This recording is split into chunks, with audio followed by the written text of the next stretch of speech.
Allahumma salli ala nabiyil hasimi Muhammadin wa ala alihi wa sallim taslim Allahumma salli wa sallim wa barik alaihi. Assalamualaikum ya malaikat jamal. Assalamualaikum ya Rasulullah. Assalamualaikum ya rijalul gaib. Assalamualaikum ya miftahul gaib. Assalamualaikum ya Syahid Abdul Qadir. Assalamualaikum Syahiduna wa mursiduna Syekh Ahmad Sahib. Assalamualaikum warahmatullahi wabarakatuh. A'udzu billahi minasy syaithanir rajim. Bismillahirrahmanirrahim. Alhamdulillahil qadiril alim, al-fatiril hakim, al-jawadil karim, ar-rabbir rahim, munzilidz zakril hakim. Wal Qur'anil azim alal mab'usi bidzainil qawim.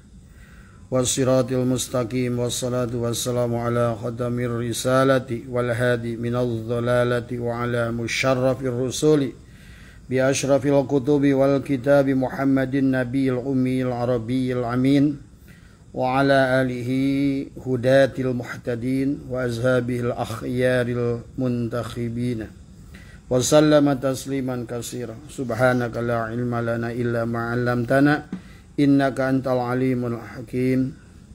Ilahi anta maksudi wa ridhaka matlubi antini mahabbataka wa ma'rifataka.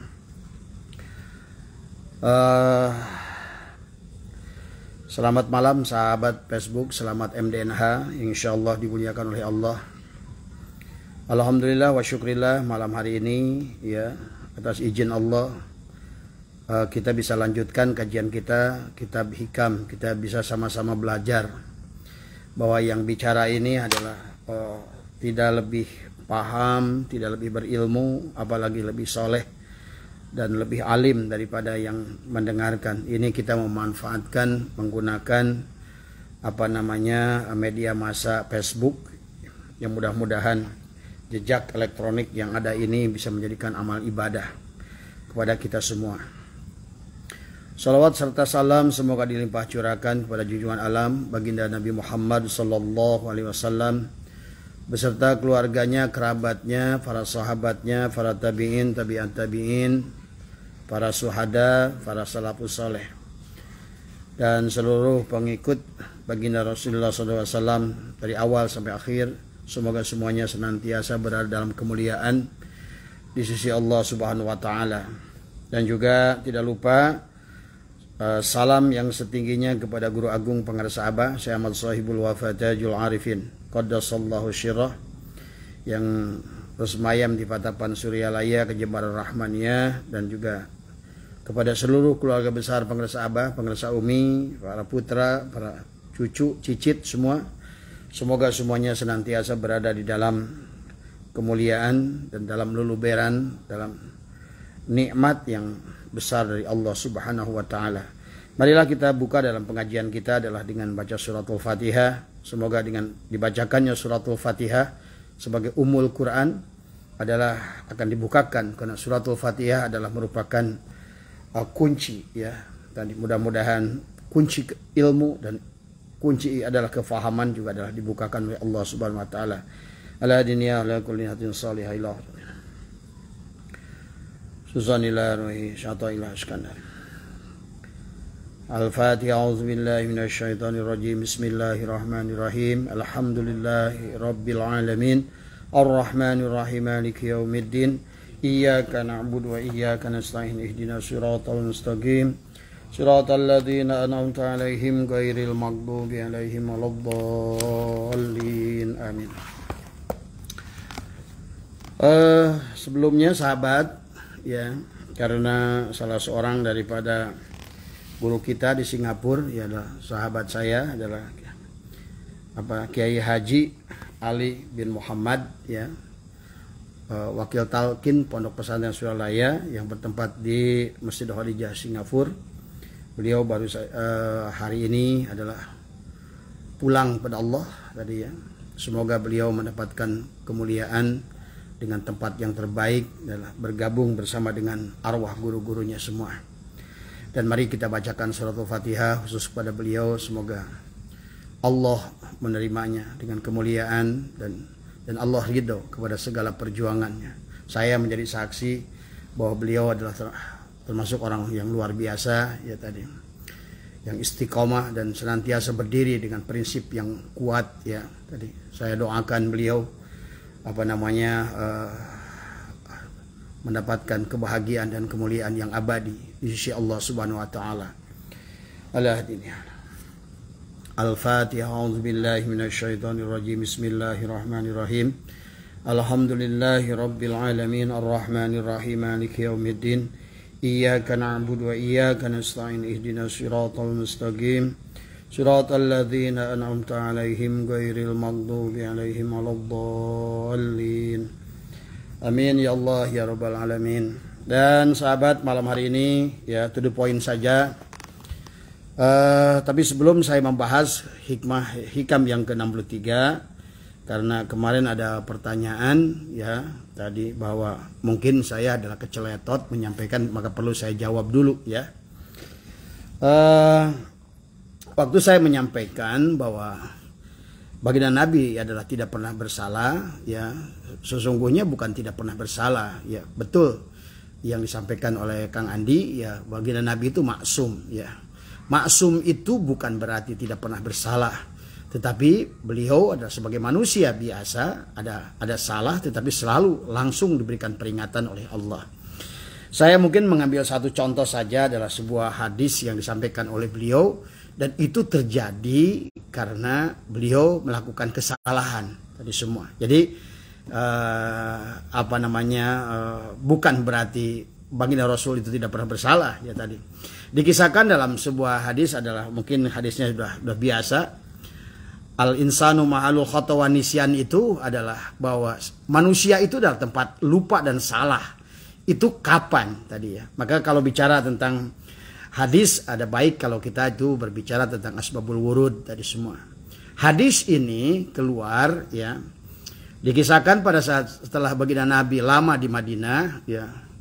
Nabi sangat mencintai adalah sahabat Ansor. Ada seorang sahabat Ansor punya gadis ya yang berusia 17 tahun. Di mana ada satu keyakinan Kang Andi pada saat itu ya,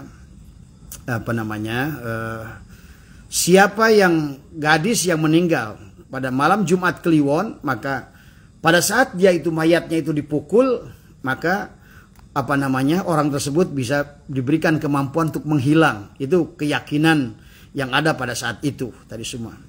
Dan terjadilah ada seorang gadis yang meninggal malam Jumat Kliwon. Maka pendek cerita, si pemuda ini dia tahu, dia intip, kemudian akhirnya dia bongkar mayat itu ya. Dan setelah dikeluarkan, pada saat dia buka ya kafannya, dan pada saat dia mau gebuk ya tadi, karena alat penggebuknya itu nanti akan menjadi sesuatu yang menjadi jimat mungkin saat itu ya tadi.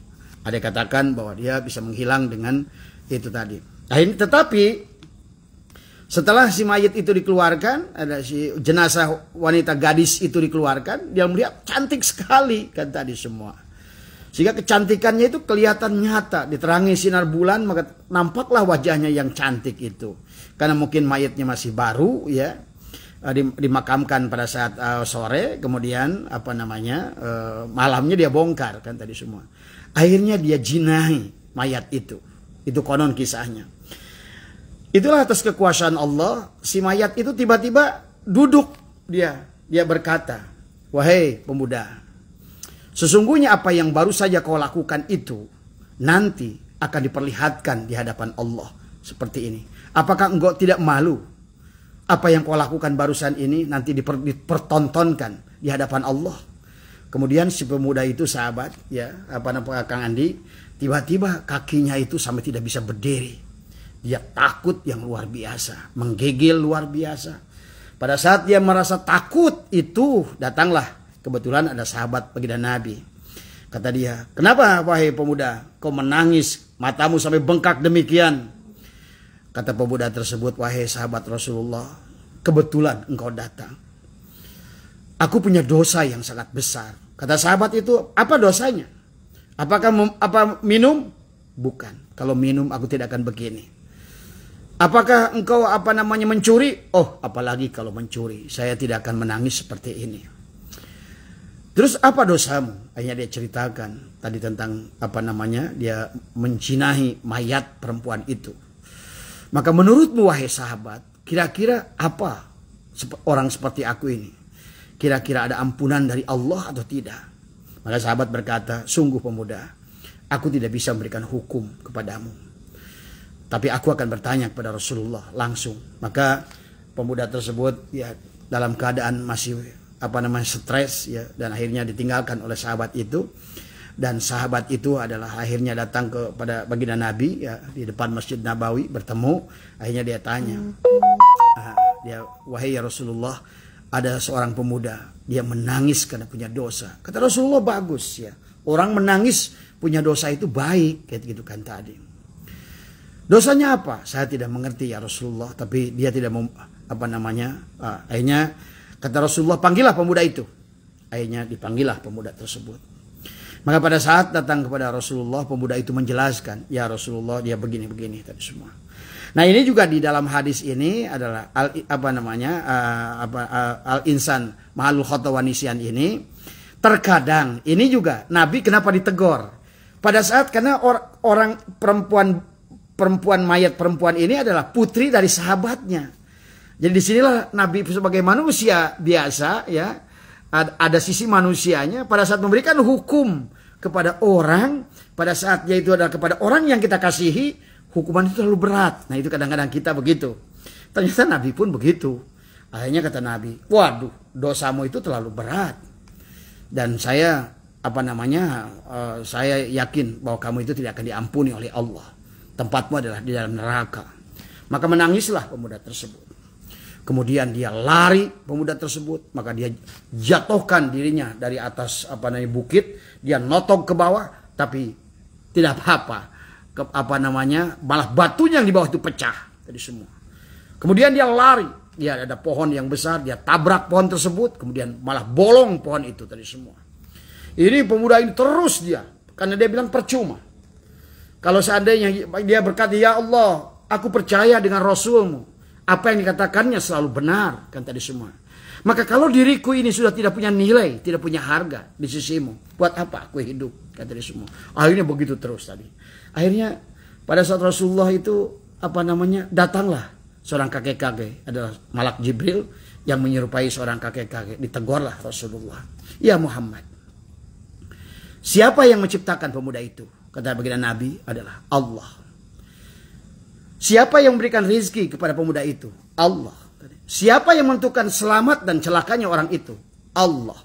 "Tapi kenapa engkau memberikan hukuman yang Allah sendiri belum memberikan hukuman?" Nabi di situ akhirnya mohon ampun ya. Nah, dikisahkan akhirnya pada saat salah seorang sahabat disuruh nyari pemuda itu untuk dipanggil untuk menghadap baginda Nabi. Kemudian pada saat baginda Nabi sholat maghrib, pada saat rakaat pertama, baginda Nabi setelah baca Fatihah, baca Al-Hakumut Takasur, pada saat ayat hatta zurtumul maqabir, maka Nabi berhenti di situ dan pemuda itu mati. Dia ikut berjamaah di situ di belakang dan pemuda tersebut adalah mati dari semua. Pada saat Nabi berkata hatta zurtumul maqabir. Ya. Nah, akhirnya pada selesai sholat, datanglah Malak Jibril pada Nabi, "Wahai Muhammad, sesungguhnya pemuda itu adalah menjadi ahli surga." Nah ini sahabat ya. Jadi kalaupun Pak Haji selalu bicara tentang hukum yang kelihatannya berat, ingatlah Allah itulah luar biasa. Ya, kepantas kalau Allah sudah berfirman walaqad karomna bani Adam. Maka oleh karena itu ilmu adalah ilmu, hukum adalah hukum, tapi percayalah. Maka saya katakan nadom yang saya katakan bahwa Allah lebih besar daripada dosa kita. rahmat Allah lebih besar daripada kesalahan kita, ya. Jadi inilah yang harus kita bangun, ya. Walaupun dosa kita sebanyak apapun, bangunlah tadi semua. Dan senantiasalah memberikan hukuman yang ringan kepada orang tadi semua. Walaupun kita tahu hukumannya adalah berat, selalulah berikan tidak memberatkan tadi semua. Dan pada saat kita ini mungkin berkaitan dengan orang yang kita nggak suka, maka pada saat kita memberi hukuman berat dia tadi semua. Itulah Nabi ditegur oleh malaikat Jibril. Kenapa? Karena Nabi menyadari, ikut marah mungkin dalam hatinya, itu adalah jenazah putri sahabatku tadi, sehingga nggak sadar. Nah, itulah keluar hadis al-insan mahalul khata wa nisyan, bahwa manusia itu tepat lupa dan salah. Itu ya Kang Adi ya. Jadi mohon saya udah ralat, bahwa sesungguhnya bukan Nabi itu tidak pernah bersalah. Nabi sering tadi semua, ya. Tapi kalau Nabi itu betul maksum, bukan berarti tapi tidak beda dengan kita. Kalau kita ya salah total gitu kan tadi, ya. Baik ya, itu mungkin ya buat Kang Andi ya, biar saya nggak bikin 2 rekaman. Jadi barusan itu jawaban saya kepada mungkin di live saya beberapa minggu yang lalu, ya. Ya tadi ya, baik nggak apa-apa, saya senang kalau yang demikian. Sekali lagi, saya senang dikoreksi, ya, dari siapapun tadi semua. Karena saya selalu berkata bahwa yang bicara ini tidak lebih berilmu, bahwa yang bicara ini tidak lebih soleh, bahwa yang bicara ini adalah kita sama-sama prinsipnya belajar tadi semua, ya. Mudah-mudahan tadi ya, jadi itu. Nah, ini adalah hikmah yang ke-60 3 ini adalah memang mengerikan sahabat. Inilah yang harus kita fahami di dalam hidup kita, bahwa ada sengsara membawa nikmat. Jadi adalah bagaimana sebut sengsara membawa nikmat, hidup yang normal itu, ya. Nah, saya bacakan dulu saja ya apa yang disampaikan oleh Syekh Athaillah. Semoga Allah memuliakan beliau dan semoga ilmunya tambah berkahnya tadi semua, ya. Dalam hikmah yang ke-63 ini adalah Syekh Athaillah Iskandari, semoga Allah memuliakan beliau, ya. Beliau berkata, ya, khaf, ya, min wujudi ihsanihi ilaika, ya, wadawami isaatika ma'ahu, ya, ayyakuna dalika stidrojan tadi laka, ya, singkat, ya. Nah, kemudian beliau mengambil dari ayat Al-Quran adalah sanastadrijuhum min haitsu la ya'lamun tadi semua. Nah, khaf, takutlah, min wujudi ihsanihi, ya, ketika dia tetap berbuat baik kepadamu, Allah memberikan kebaikan kepada kita, ya. Tadi nikmat yang membawa sengsara tadi, azab yang berupa kenikmatan tadi semuanya. Wadawami isaatika ma'ah ayyakuna dalika stidrojan laka. Maka dikatakan dan dia tetap berbuat baik padamu padahal engkau terus berbuat buruk kepadanya tadi. Ya, ila wadawami isaatika, ya, berbuat maksiat dawam, ya. Berbuat terus menerus tadi, mendawamkan perbuatan maksiat tadi semua, ya. Maka adalah ayyakuna dalika stidrojan laka, ya. Jangan-jangan itu merupakan istidroj kepada dirimu tadi semua. Maka disinilah kehidupan yang normal, sahabat. Terkadang inilah setelah kita mempelajari hikmah ini, ya, hidup yang normal itu tadi antara susah dan senang, antara mudah dan susah gitu kan, antara dagang untung dan rugi gitu kan, antara sehat dan sakit. Inilah sebetulnya kita berada di dalam kasih sayang Allah. Tapi kalau terus diberikan kasih sayang yang sesungguhnya ajab yang tersembunyi. Nah, inilah istidroj. Istidroj itu adalah azab Allah yang disembunyikan dalam wujud nikmat. Bayangkan oleh Anda, kapan Anda akan bangkit dari kesalahan kalau seandainya ajab itu berwujud nikmat. Coba. Makanya tadi kita tempo hari sudah bahas tentang hijab nuroniyah, hijab zulmaniyah. Ada hijab berupa cahaya tadi semua, ya.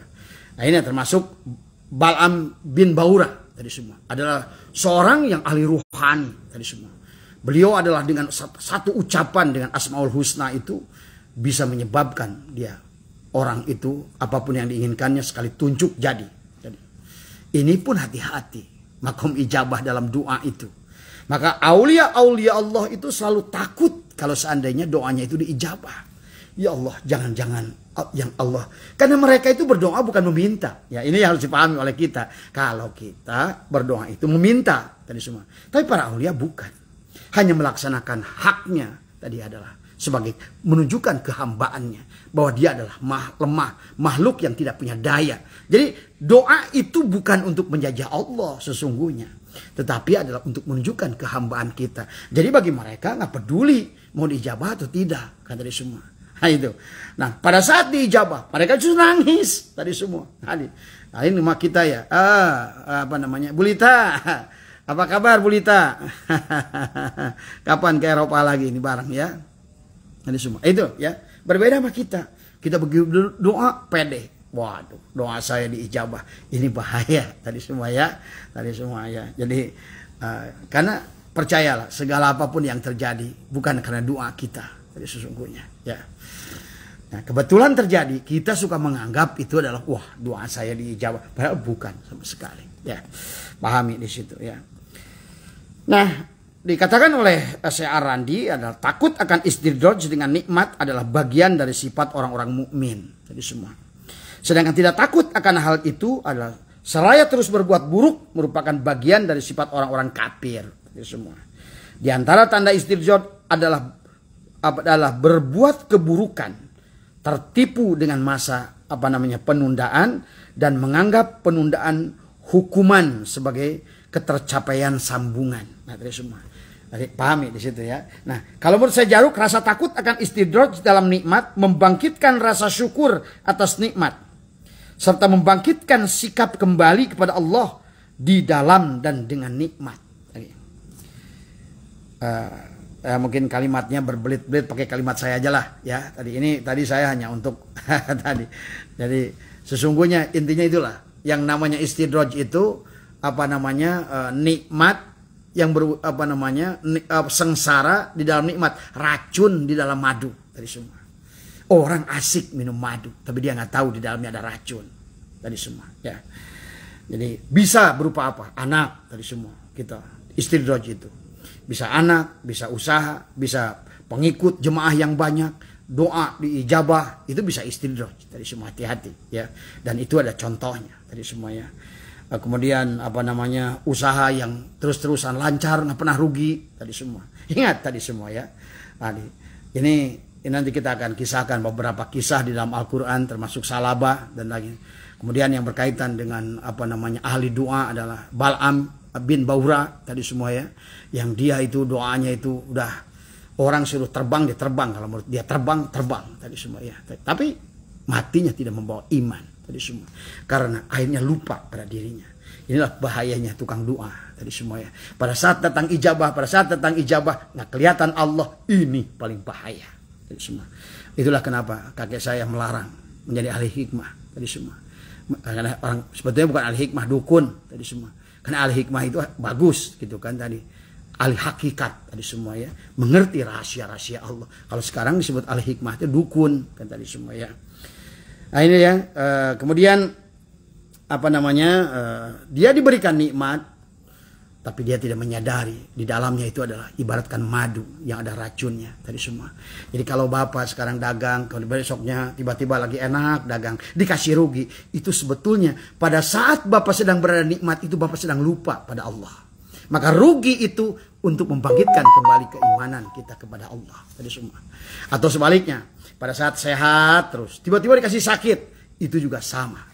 Untuk membangkitkan kembali keimanan kita, untuk naik lagi ke atas tadi semua. Jadi orang yang normal itu begitu. Maka orang yang tidak pernah sakit selama umur hidupnya adalah Fir'aun. Fir'aun dari sejak bayi tadi, pada saat bayi dalam keadaan sukacita, kemudian dia remaja dalam keadaan poya-poya, dewasa dalam keadaan tua dan berkuasa, kaya dan berkuasa, tapi mati masuk neraka tadi semua. Dan dia Fir'aun itu tidak pernah dicicil rasa sakit itu. Nah kalau kita sakit itu sebetulnya sedang mencicil tadi semua. Kalau kita susah itu sedang Allah sedang mencicil kesusahan kita supaya nanti tidak terlalu besar tadi semua. Itu yang harus dipahami oleh. Jadi intinya apapun yang diberikan oleh Allah kepada kita adalah tidak ada yang buruk. Semuanya adalah itulah ya. Tidak ada. Allah itu tidak akan dolim sedikit pun. Firman Allah dalam Al-Quran. Innallaha la yadlimu syai'an walakinna nasa anfusahum. Sedikit pun Allah tidak akan dolim kepada kita. Sakit baik. Sakit itulah sesungguhnya. Nah inilah makanya kenapa sekarang anak-anak yang baru lahir itu divaksin, dikasih sakit tadi semua. Untuk apa? Pertahanan tadi semua. Dikasih vaksin difteri supaya dia tahan kepada tetanus.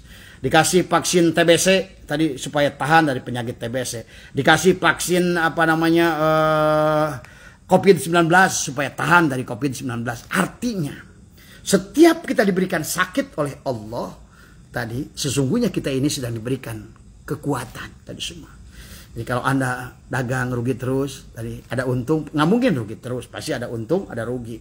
Tapi kita biasanya kalau 12 bulan itu, setiap bulan itu ada untung, ada rugi, biasanya walaupun setahun itu 12 bulan, Anda ada rugi 4 kali, Anda akan lihatnya sebagai rugi. Karena tadi kita ini manusia ini paling kurang bersyukur tadi semua tadi ya. Jadi kalau syukurnya, tidak, makanya tadi lihat. Pada saat harga telur sedang mahal, mereka diam tadi semua. Tapi pada saat telur murah, pernah Anda saksikan di TV, ada pengusaha telur sampai dibuang 1 truk ke kali. Coba kalau dibagikan, itulah sesuatu yang emosi yang dia tidak pahami tadi semua. Tapi pada saat dia nikmat, dia tidak pernah tadi. Inilah ya, itu juga sebagai ciri istidraj tadi semua ya. Ini pahami ya oleh kita. Jadi kalau dalam itu adalah apa? Komunul minnah fi ainil minnah. Jadi istidraj itu adalah tersembunyi azab di dalam kenikmatan tadi. Jadi tadi racun yang tersembunyi di dalam madu. Kalau kita diperlihatkan oleh Allah racun, bahagialah. Berarti kita ini termasuk orang yang diselamatkan. Nampak racun oleh kita tadi semua. Makanya sahabat, inilah kenapa umat baginda Rasulullah SAW itu akan diberikan tadi. Maka beliau memerankan peran yang sangat sederhana tadi semua. Dengan kehidupan yang sederhana, ekonomi yang sederhana, walaupun Allah menawarkan beliau untuk memerankan seorang Rasul terakhir itu sebagai sultan, sebagai raja, sebagai orang kaya seperti Nabi Sulaiman, tapi Rasulullah menolaknya tadi semua. Karena kita paham, saya paham sekarang tadi semua ya. Jadi kalau Anda sekarang banyak sulit, itu tandanya Allah sedang sayang pada kita. Nah itu tadi yang kita tidak paham. Kita terus ngeluh sulit itu. Padahal sulit itu adalah sesungguhnya adalah. Makanya sudah katakan, gagal itu adalah guru yang terbaik pada kita. Sulit itu adalah guru yang terbaik. Kita tahu benar setelah salah. Dari semua. Ya. Bagaimana orang itu? Makanya orang yang takut tersesat akan tersesat. Maka tadi ada banyak orang ini tidak mau belajar ilmu ma'rifat karena takut tersesat. Orang yang seperti itu akan tersesat selamanya. Tapi orang yang tidak takut tersesat, karena dia itu pasti bertanya. Kemanapun kita pergi tersesat, pasti nanya. Nah itulah. Maka orang yang tidak takut tersesat, dia tidak akan tersesat. Karena dia akan selalu mendapatkan jawaban dari ketidaktahuannya. Jadi ayo terus belajar. Ya. Itulah yang dikatakan Junun Al-Misri pada saat dia berkata, pada saat aku mencari Allah, aku tidak takut, ya. Walaupun bahasanya sampai aku murtad dalam mencari Allah. Allah tahu yang aku inginkan adalah Dia. Aku ingin mengenal pada Dia. Jadi inilah yang harus kita bangun juga, ya. Karena dari hadis kursi, karena aku ini anak indadoni, abdi aku tergantung prasangka hamba aku, ya. Nah kemudian yang berikutnya adalah yang harus kita pahami lagi adalah nikmat yang di dalamnya ada kemurkaan itulah. Contohnya adalah ijabah doa juga termasuk di dalamnya, kata dia.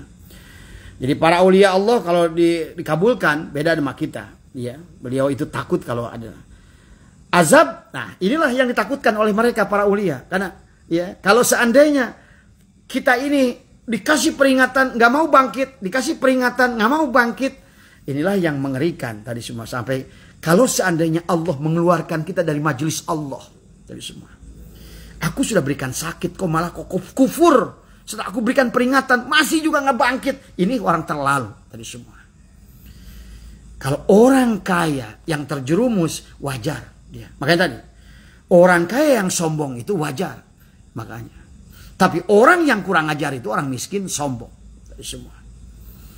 Kalau orang yang kaya itu adalah dia lupa pada Allah dengan kekayaan itu masih mendingan. Ini orang udah dikasih sakit, udah dikasih susah, harusnya dia itu lebih buru-buru kembali kepada Allah. Malah dia sebaliknya dari semua. Ya, inilah ya sahabat ya. Maka dikatakan dalam Al-Quran adalah khatamallahu ala qulubihim wa ala sam'ihim wa ala absarihim. Udah, kalau Allah sudah tutup dia celaka dari semua ya. Dan dia sendiri yang menghendaki itu dari semua.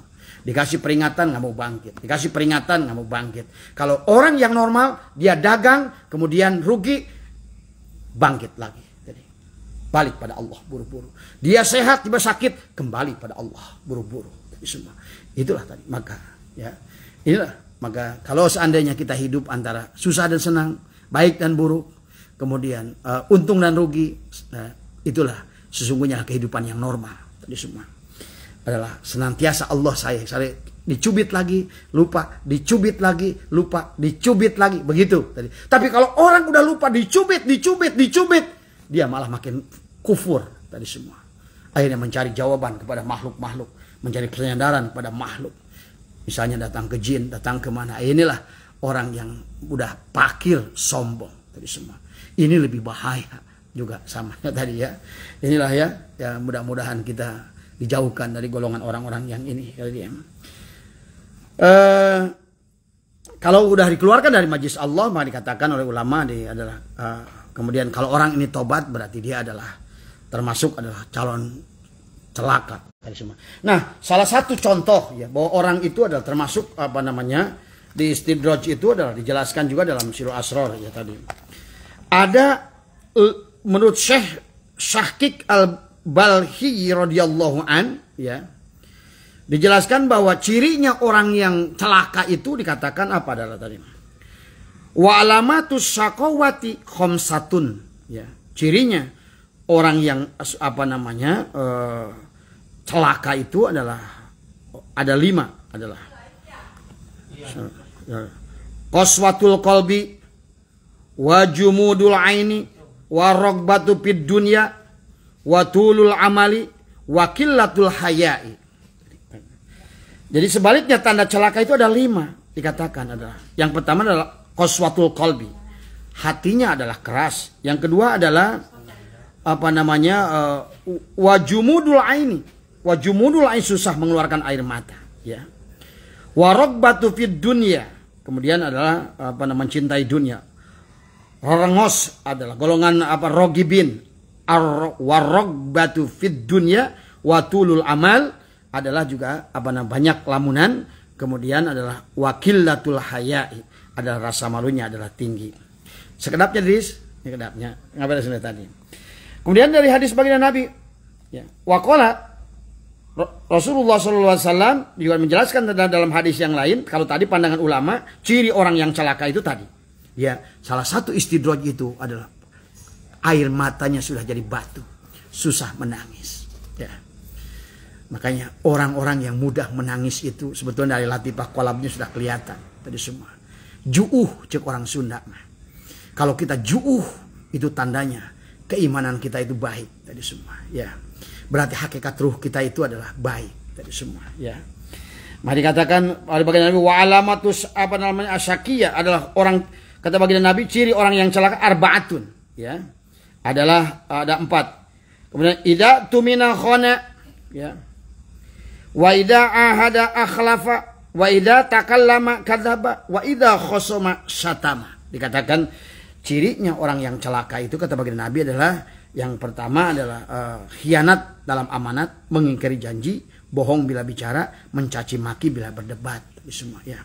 Ini juga termasuk ciri-ciri orang istidraj tadi saya ya. Kemudian yang terutama adalah tadi adalah wajumudul aini adalah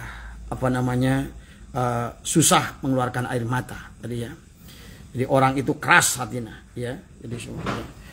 Jadi itu kurang lebih ya. Nah, yang berkaitan dengan istidraj zaman baginda Nabi Ada seorang manusia, kita tahulah, Salabah. Ya, ini sebetulnya kalau zaman dulu hanya satu Salabah saja. Salabah ini orang miskin di awalnya dari semua. Dikisahkan kalau orang Salabah itu lagi sholat, istrinya telanjang. Kalau istrinya lagi sholat, Salabah yang telanjang. Akhirnya pada saat pada asar, Salabah datang kepada Rasulullah, ya Rasulullah, aku miskin ya Rasulullah. Kalau aku sholat, istriku telanjang. Kalau aku sholat, istriku sholat, aku yang telanjang. Akhirnya Nabi setelah bertanya A dan B kepada dia, akhirnya diberikanlah kambing saat itu. Tapi kemudian sekian tahun dari kambing Salabah itu sampai Madinah itu sekelilingnya penuh dengan kambing Salabah. Pertama yang dia hilang adalah sholat wajibnya. Satu waktu dia hilang, dua waktu dia hilang, sholat berjamaah bersama Rasulullah di Masjid Nabawi. Sampai akhirnya seluruh waktu dia hilang. Kemudian sholat Jumatnya hilang dari semua. Terakhir Salabah itu tidak mau mengeluarkan zakat. Dan akhirnya, nah inilah yang mengerikan tadi semua. Maka dikatakan di dalam Al-Quran surat Al-An'am ini atau dalam Bismillahirrahmanirrahim, falamma nasu ma dzukiru bihi fatahna alaihim abwaba kulli syai'in hatta idza farihu bima utu akhadnahum bagtatan faidahum mublisun. Tadi semua. Allahu Akbar. Falamma nasu, maka tatkala mereka melupakan, mereka mengabaikan madukiru, peringatan yang telah diberikan kepada mereka. Ini adalah berupa nasihat atau ancaman. Cirinya apa tadi? Dengan kesusahan, dengan kesenangan. Itu sebetulnya antara itu adalah sebetulnya nasihat dari Allah tadi semua. Itu adalah kabar dari Allah kepada kita. Harusnya kita mengambil pelajaran pada saat kita susah. Inilah sebetulnya cubitan Allah pada kita. Ayo, nah, bangkitkan lagi dirimu tadi semua. Keimanan tadi semua. Ya, engkau kemarin kelupaan, terlalu asyik dengan dagangmu, terlalu asyik dengan kerjamu. Cubit tadi semua ya. Ya, kalau orang dagang bisa dicubit dengan dagang dikasih rugi. Kalau ada lagi orang yang tidak dagang, yang sedang bekerja dikasih sakit. Itulah cubitan. Cubitan itu adalah kasih sayang sama seorang ibu pada saat anaknya itu nakal, dicubit sedikit adalah penuh dengan kasih sayang, dengan harapan anak itu adalah menjadi lebih baik dari semua ya. Kemudian patahna kami bukakan adalah alaihim abwaba kulli syai'in, kepada mereka semua pintu-pintu. Tadi orang-orang ini tadi, orang istidraj itu dagangnya lancar, badannya sehat, semuanya mudah terus semua tadi. Enggak ada kesulitan. Tadi ya. Hatta idza farihu bima utu, sehingga mereka apabila bergembira dengan apa yang telah diberikan kepada mereka, akhadnahum, kami siksa mereka. Tadi semua. Tadi ya.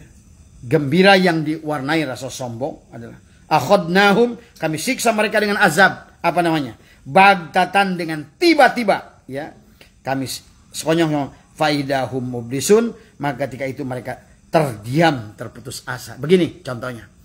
Pada saat kita ini tadi sudah dikasih peringatan enggak juga, kasih peringatan enggak juga, kita lagi asik, kalau dia mungkin hati-hati dalam dunia ilmu juga sama, dia punya jemaah yang banyak, punya santri yang banyak. Sadar nggak sadar dia jadi berhala tadi. Di pondok itu dia jadi berhala. Seolah-olah akulah manusia paling mulia, bahkan nggak sadar dia merasa lebih mulia dari Rasulullah tadi semua. Tadi itulah hati-hati ya. Karena hal itu pun adalah banyak pengikut, banyak santri adalah bisa istidraj. Hati-hati pada saat diri kita ini merasa mulia tadi semua. Sehingga makin banyak lagi orang ikut, lebih mulia lagi, lebih mulia lagi. Kemudian kata Allah adalah akhadnahum bagtatan, kemudian tiba-tiba dia dihancurkan tadi semua. Maka Anda menyaksikan ulama ada yang luar biasa, tahu-tahu dengan satu kasus hancur dia. Jelek tadi semua. Tidak, nggak usah sebutkan namanya, Anda tahu tadi semua. Bahkan ada beberapa ulama itu yang terjadi tadi semua ya. Inilah tadi akhadnahum bagtatan, atau sebaliknya. Dia lagi asik dengan dagangnya, lagi asik dengan buka cabang sini, buka cabang sini. Saya nyaksikan juga itu satu pengusaha teman saya, buka sini, tahu-tahu mendadak matinya jantung. Berat, itu bagtatan. Inilah yang Allah. Padahal dia belum mengqadha salatnya, belum mengqadha zakatnya, belum mengqadha yang lain-lainnya. Tapi dia diambil oleh Allah seketika. Jelek. Semua. Ya. Jadi istidraj itu bukan selalu pedagang. Tadi semua. Bisa juga adalah seorang ulama, seorang kiai, tadi semua ya. Yang dia tidak menyadari sesungguhnya. Contohnya adalah Bal'am bin Bahura, tadi semua. seorang ruhaniawan yang sebetulnya beliau itu adalah mungkin lebih kepada seorang syekh kita dia. Kemudian doanya sangat ijabah tadi semua, sehingga orang yang datang kepadanya apapun kata dia A, kata dia B, kata dia C, semuanya terjadi malam itu ya. Ini ya yang tidak dipahami tadi ya. Kemudian maka dalam surat Al-An'am ayat 44 ini adalah peringatan kepada kita semua ya. Hati-hati kita kita hati-hati bahwa di dalam hidup kita itu adalah terkadang kenikmatan itu adalah peringatan dari Allah kepada kita ya. Nah, akhirnya orang yang demikian contoh salabah ya mati dengan tidak membawa iman tadi semua ya. Contoh lagi adalah dan sehingga pada saat salabah itu kan zaman Rasulullah, Abu Bakar As-Siddiq tidak mau menyelotkan salabah. Nauzubillah, summa nauzubillah dari semua ya. Ini ya, mudah-mudahan tadi jangan ada lagi yang nanti. Makanya tadi kisah salabah, kisah korun, kisah Barsiso. Kalau Barsiso ada berkaitan dengan ilmu tadi, pengikutnya banyak, dia didewakan oleh muridnya, didewakan oleh pengikutnya, dia nggak sadar di situ semua. Tadi ya. Ya, inilah akhirnya dia dikasih sesuatu yang mengagetkan, seolah-olah kalau bahasa di sini kan kami tangkap dengan tiba-tiba kan akhodahum baghtatan tadi semua ya. Yang tadi sanas tadrijuhum min haitsu la ya'lamun, maka aku putarkan mereka, berikan istirjad dengan jalan yang mereka tidak mengetahuinya. Jadi yaitu istidraj itu adalah mengulur, memberi terus menerus supaya bertambah lupa, kemudian dibinasakan. Tadi udah dikasih ini, tadi bukannya disyukuri, tapi dia enggak, malah tambah lagi cabangnya, dikasih lagi, maju lagi, tadi. Terus dia tadi, itulah racun di dalam madu, nikmat di dalam sengsara. Nah, sebaliknya kalau kita sengsara, justru ada nikmat di dalam sengsara. Sengsara membawa nikmat, itu baik. Maka sesungguhnya itulah kenapa kalau kita banyak diuji kiri kanan kesusahan, tinggal kita sabar ya. Dan hidup ini nggak lama, jalani tadi. Everything it will be alright. At the end, hidup itu adalah akan indah pada waktunya. Jadi semua. Kalau kita dihadapkan dengan ujian sakit, kayak saya kemarin, waduh, kayaknya dunia udah mau kiamat. Pada saat gigi sakit bisa bareng 3, belah kanan 1, belah kiri 1, di tengah 1. Semuanya sakitnya luar biasa. Rasa-rasanya udah mau kiamat. Semua. Sampai dalam hati, kapan ya Allah? Padahal seharusnya enggak, Allahu Akbar. Biarkan. Itu pun saya sudah bertahan sebulan sebenarnya. Tapi kemarin itu karena dibarengkan sekaligus kanan, kiri, depan, akhirnya saya menyerah. Ya Allah, saya ini orang lemah dari semua. Akhirnya saya pergi ke dokter. Alhamdulillah, ternyata pulang dari dokter, Allah sembuhkan lewat dokter itu dari semua. Dari semua ya, dari semua. Nah, akhirnya sebetulnya sedih, ya sudah sembuhnya, ya sembuh sedih kata tadi. Ini tadi ya, Jadi itu ya. Mungkin terakhir ya dari saya karena hikmah ini mungkin tidak usah terlalu dipanjangkan ya. Nah, kalau kita ingin bahwa kita ini sukses ya seperti Nabi Sulaiman tadi, walaupun sebanyak apapun separuh dunia tidak apa-apa tadi. Karena Nabi Sulaiman itu dikasih dunia sebanyak apapun, hada min fadli rabbi, kalau melihatnya sebagai fadl Allah. Nah, mungkin konsep Imam Qushairi adalah baik kepada kita. Pada saat kita dikasih nikmat, sibukkan tadi dengan pemberi nikmat, bukan dengan nikmatnya. Maka nikmat itu akan makin bertambah pada diri kita. Tapi kebanyakan dari kita pada saat diberi nikmat, justru kita sibuk dengan nikmatnya, lupa kepada pemberi nikmat. Akhirnya ujungnya nanti akan menjadi istidraj dari semua. Ya, lama-lama kita ini kebal tadi semua. Bahkan kita nggak menyadari lagi bahwa itu adalah keburukan, kayak salabah, nambah lagi. Nah, kayak korun zaman Nabi Musa. Kalau korun zaman Nabi Musa, salabah adalah zaman Rasulullah. Sebetulnya setiap zaman akan kembali lagi ada. Sekarang korun ada, Fir'aun. Coba kalau dulu zaman Rasulullah salabah itu 1, korun itu zaman Nabi Musa 1. Sekarang korun udah jutaan, salabah jutaan, Barsiso jutaan, Fir'aun jutaan. Semua. Ya. Jadi tanpa untuk melihat adalah menuduh siapapun, tapi faktanya adalah sekarang ini adalah usaha yang dijalankan itu adalah sudah berada dalam usaha yang ribawi. Kalau usaha yang ribawi, ya jelas, kalaupun sukses udah pasti istidraj dari semua. Ya. Jadi makanya nih, kalau kita ingin panjang nikmat itu, maka ada syukur bilisan, ada syukur bil qalbi, ada syukur al jawari. Ini konsepnya pada saat Anda tempatkan ini semua tadi, karena syukur itu menempatkan segala perkara sesuai dengan kehendak pemberinya dari semua. Nah, setiap apapun yang diberinya punya hak dari semua. Kalau syukur berupa harta, berarti bagaimana zakatnya, bagaimana sodakohnya, bagaimana zariah, terutama zakatnya. Dan saya selalu katakan, sodakoh itu mungkin tidak perlu dulu, tapi yang penting itulah zakat, karena zakat itu adalah wajib. Pada saat kita keluarkan setiap uang yang kita keluarkan diniatkan zakat, kalaupun berlebih akan turun menjadi sodakoh. Tapi secara keilmuan, walaupun sodakoh yang Anda tanamkan sebanyak apapun, tidak akan bisa naik menjadi zakat. Karena zakat punya aturan. Ada kaidahnya tadi semua. Ya, ada kaidahnya dalam zakat. Jadi itu dulu. Yang pertama adalah pada saat kita datang nikmat, syukur bilisan, ucapkan hamdalah. Alhamdulillah. Kemudian tetapkan tasdikun bil qalbi. Syukur bil qalbi adalah menegaskan sesungguhnya, yakini ini adalah nikmat ini datang daripada Allah tadi semua. Nah, tidak cukup ucapan, tidak cukup penegasan dalam hati. Yang terakhir adalah syukur al-jawari. Nah, bagaimana kalau kita nikmat sehat? Berarti bagaimana menggunakan sehat itu adalah digunakan dengan sesuai dengan kehendak yang pemberinya kesehatan itu. Maka pada saat kita syukur pasti lain syakartum la azidanakum. Kalau kita syukur dengan sehat akan lebih sehat, akan lebih sehat, akan lebih sehat. Kalau syukur dengan harta akan bertambah, akan bertambah, akan bertambah.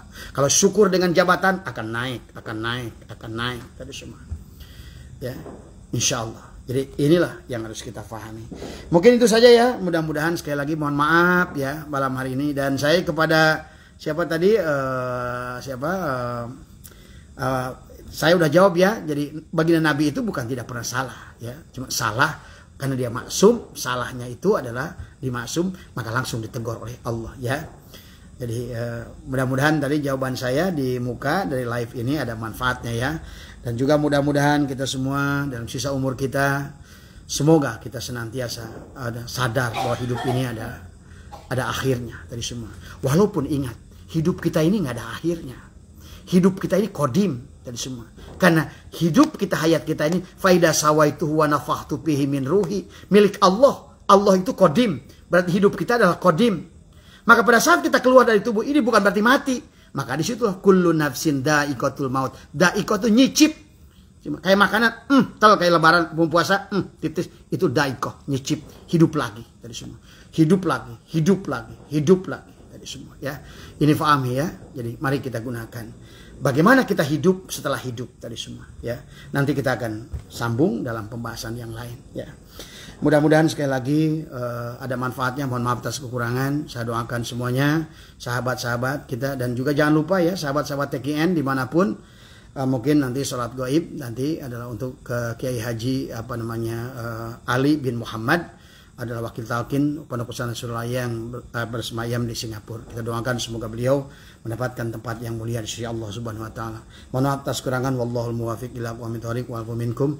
Assalamualaikum warahmatullahi wabarakatuh. Nuhun kesadayananya nuhun ya. Yo mangga. Assalamualaikum.